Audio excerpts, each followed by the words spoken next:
السلام علیکم ورحمۃ اللہ وبرکاتہ. الحمد للہ وکفا والسلام علی عبادہ الذین اصطفی اما بعد. عالم اسلام کے غیور مسلمانوں،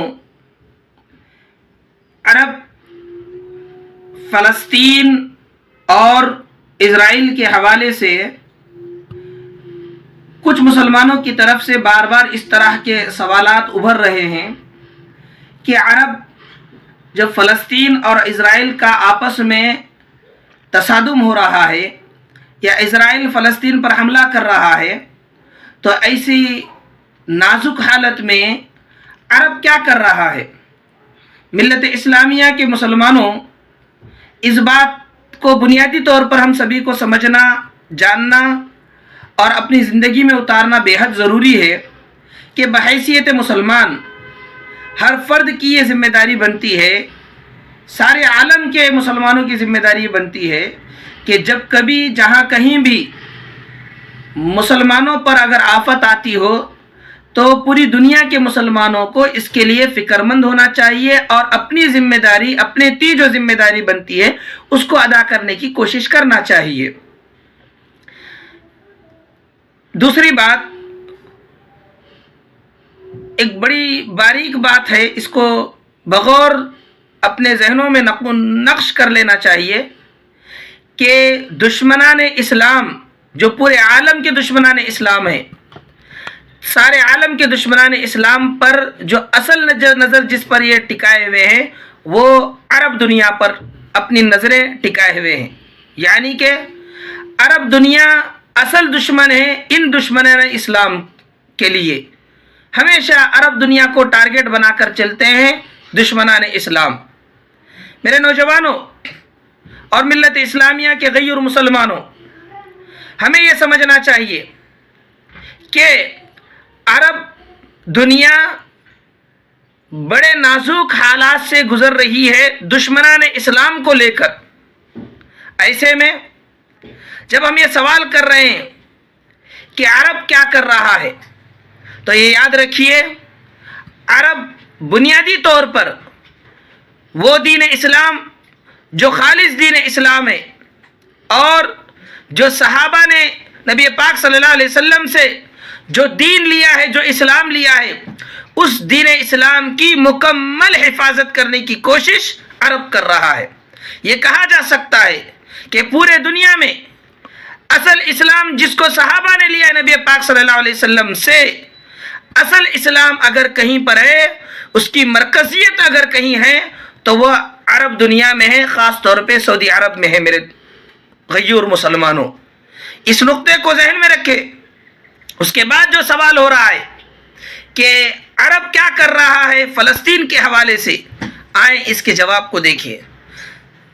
سب سے پہلی چیز، جب فلسطین میں اسرائیل کو بسانا تھا تو دشمنان اسلام نے سب سے پہلی جو کوشش کی وہ عرب ہی پر دباؤ ڈالنے کی کوشش کی. 14 فروری 1945 کو روز ویلڈ نے، جو امریکہ کا صدر تھا اس وقت کا، اس نے عرب کو بلایا اپنے امریکہ کو، اور بلا کر کئی ایک معاہدات کے ساتھ میں اس نے یہ تقاضا رکھا. کئی ایک مسائل تھے، تیل کے تعلق سے مسائل تھے اور کئی گفتگو تھی. اس میں اس نے اس بات کو زور دیا، عرب سے درخواست کی کہ فلسطین میں اسرائیل یہودیوں کو بسایا جائے. اس وقت سعودی حاکم نے، بادشاہ نے سختی سے منع کرتے ہوئے یہ کہا کہ انہیں جرمنی میں بسایا جائے. میرے دوستو، آپ اس سے اندازہ لگا سکتے ہیں جب اسرائیل فلسطین میں یہودی نہیں بسے تھے، اس وقت سے ہی عرب دنیا اس فکر کو لیے ہوئی تھی کہ نہیں، فلسطین میں اسرائیل کو نہیں بسایا جا سکتا، اسرائیلیوں کو نہیں بسایا جا سکتا، یہودیوں کو نہیں بسایا جا سکتا. مگر ہوا یہ کہ یونائیٹڈ نیشن کی طرف سے فلسطین میں 1948 کو یہودیوں کو بسایا گیا. اس کے بعد جو ہوا وہ دنیا جانتی ہے کہ 2 مرتبہ 1948 اور 1967 کو اسرائیل کی جو جنگیں ہوئی ہیں، 2 جنگیں 48 اور 66 کو، ان دونوں جنگوں کو عرب دنیا ہی نے لڑا ہے میرے دوستو. عرب ہی نے لڑا ہے ان یہودیوں سے، عرب ہی نے لڑا ہے ان اسرائیلیوں سے. یہ کیا ہے عرب نے. اور اس کے بعد 4 لاکھ فلسطینیوں کو مکمل انتظامات اور سہولتوں کے ساتھ عرب دنیا نے ان کو بسایا ہے.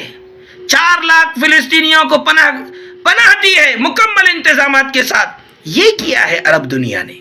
آئیں اس کے علاوہ امریکہ پر بار بار کہتے ہیں نا کہ امریکہ کا ٹٹو بنا ہوا ہے، امریکہ کو گود میں جا کر پڑا ہے. عرب نہ جانتے ہوئے، غیر جانکاری کی بنیاد پر، جہالت کی بنیاد پر دنیا لوگ کہتے ہیں، نادان مسلمان یہ کہتے ہیں. تو مسلمانوں دیکھو، عرب امریکہ پر بار بار دباؤ ڈال کر اسرائیل کو خاموش کرنے کی کوشش کی ہے، خاموش کرتا آیا ہے. جیسے سیز فائر کے نام پہ آج بھی عرب دنیا کی طرف سے ہی، عرب دنیا کی کوشش پر ہی، عرب ہی کی کوشش پر آج فلسطین پر حملے رکے ہیں میرے دوستو. انشاءاللہ آگے اس پر تفصیل سے میں گفتگو کروں گا. اس کے بعد میرے دوستو ایک بنیادی بات ذہن میں رکھیں، بنیادی بات دماغ میں رکھیں، بڑی قیمتی بات میں بتا رہا ہوں میرے دوستو. فلسطین عرب دنیا کا ایک حصہ ہے. عرب دنیا سے فلسطین کو چھیننے کی کوشش ہو رہی ہے. ظاہر بات ہے جس کے حصے سے چھیننے کی کوشش ہوتی ہے اس کو زیادہ تکلیف ہوتی ہے. عرب دنیا سے فلسطین کو چھیننے کی کوشش کی جا رہی ہے کا مطلب یہ ہے عرب دنیا فلسطین کو لے کر پورے عالم اسلام میں سب سے زیادہ حساس ہے. جب سب سے زیادہ حساس عرب دنیا ہے تو عرب سب سے زیادہ فکر مند ہے، سب سے زیادہ باریکیوں کو جانتا ہے، باریک سے باریک چیزوں کو اصل عرب جانتا ہے فلسطین اور اسرائیل کے پس منظر میں. اسی لیے بڑی سنجیدگی کے ساتھ، بڑے غور و خوض کے ساتھ عرب دنیا فلسطین اور اسرائیل کے درمیان میں کوشش کر رہی ہے. اسرائیل کو روکنے اور فلسطین میں امن و امان قائم کرنے کی کوشش سارے عالم اسلام میں سب سے بڑھ چڑھ کر اگر کوئی کر رہے ہیں تو وہ عرب دنیا کر رہی ہے. اس بات کا خیال رکھے اور یاد رکھے، دوبارہ میں اس بات کا ذکر کروں، دشمنان اسلام کو ایران اور ترکی سے کوئی تکلیف نہیں ہے. دشمنان اسلام کو اگر کسی ملک سے تکلیف ہے تو وہ عرب دنیا سے تکلیف ہے. کیوں؟ کیونکہ عرب دنیا میں ہی اصل خالص اسلام کا مرکز محفوظ ہے میرے دوستو. انشاءاللہ العزیز اگلی نشست میں اور مزید تفصیلات آپ کی خدمت میں رکھنے کی میں کوشش کروں گا انشاءاللہ. اللہ ہمیں سمجھ کی توفیق عطا فرمائے. آمین.